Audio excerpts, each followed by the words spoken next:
дар ин намоиш мушоҳидаи намудҳои гуногуни ҳаракат, мунтазам ва номунтазам пешниҳод карда мешавад.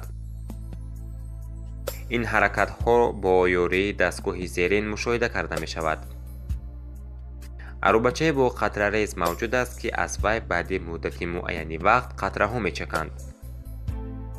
қайд мекунем, ки давомнокии дилхоҳ муддати вақтро муқаррар кардан мумкин аст, аммо дар давоми таҷриба вай тағйир намеёбад. ҳаракати мунтазами арӯбачаро дида мебароем.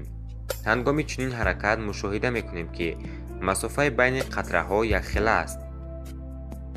ин нишон медиҳад, ки ҳангоми ҳаракати мунтазам ҷисм дар фосилаҳои баробари вақт масофаҳои баробарро тай мекунад.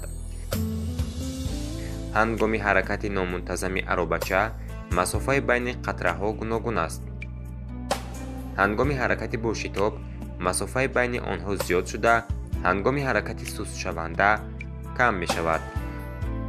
мувофиқан ҳангоми ҳаракати номунтазами ҷисм дар фосилаҳои баробари вақт ҷисм масофаҳои гуногунро тай мекунад. дар натиҷа ба воситаи ин намоиш мо ҳаракати мунтазам ва номунтазамро мушоҳида намудем. ба диққататон ташаккур.